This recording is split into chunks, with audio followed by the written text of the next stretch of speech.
Смартфон с невероятно производителен хардуер, невероятна камера, която се представя особено добре при слабо осветление и, освен това, водо- и прахоустойчив. Това е Sony Xperia Z.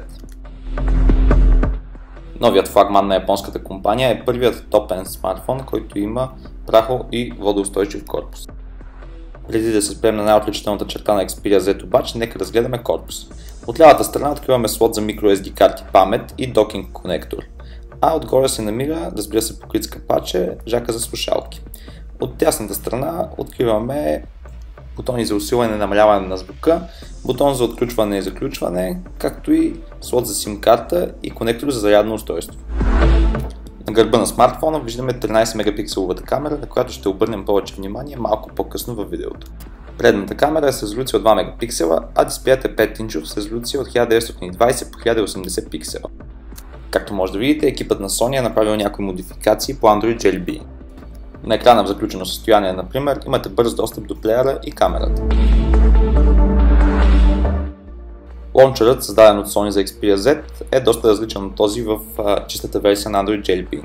Както виждате, компанията е добавила някои свои уиджети, както и доста различна система за тяхното подреждане и изтриване.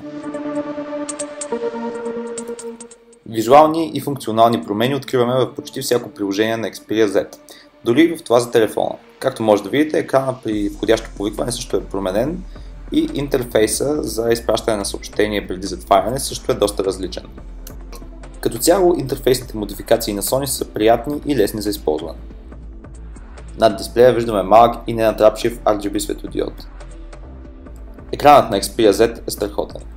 С толкова много пиксели на инч, над 400, детайлността наистина е впечатляваща. Единственият малък проблем, който имахме с него, е, че по-тъмните цветове и най-вече черното изглеждат не съвсем наситени. Sony е една от малкото компании, които запазват възможността за инсталиране на теми към своите смартфони. Както може да видите, основният интерфейс на Android се запазва, но някои цветове се променят.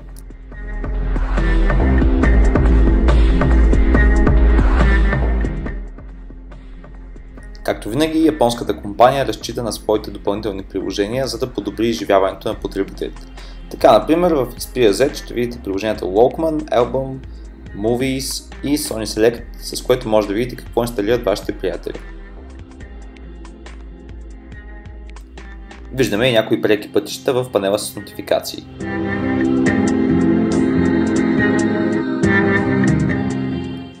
Sony прави някои промени в менюто за превключване на приложения. Както може да видите, японската компания е поредната, която добавя малки приложения, които могат да работят върху основния интерфейс на платформата.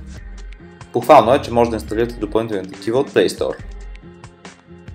Мини софтуерът е стандартен, като например този калкулатор, подобен на калкулатора, който ви показахме в PadPhone 2, или пък приложението за бързи бележки.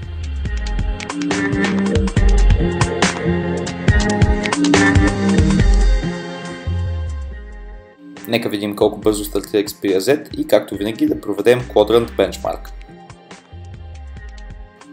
Със своя 4-яден процесор Qualcomm S4 и 2 GB RAM, Sony Xperia Z се нарежда на първо място сред референтните устройства в Quadrant и е на нивото на всички топ-енд смартфони за 2013. Ако изключим водо- и прахоустойчивите възможности, наистина най-впечатляващото в Xperia Z е камерата. 13 мегапикселовия XMOR-R сензор на Sony се представя впечатляващо при по-слабо осветление и снима наистина невероятно, когато имате пряка слънчева светлина или изкуствена светлина, както в случая. Както може да видите, камерата има допълнителни настройки, подобни на фотоапаратите на Sony. Повече снимки от нея може да видите в галерията ни в пълното текстово ревю на HiCom.bg.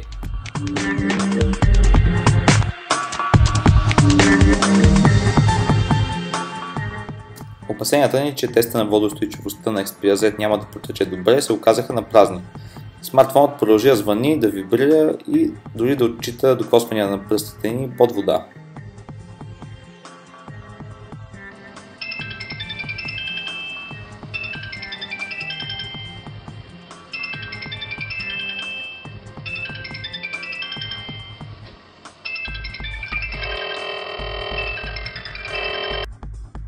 Sony Xperia Z има IP57 сертификат, което означава, че може да работи до половин час под 1 метър вода.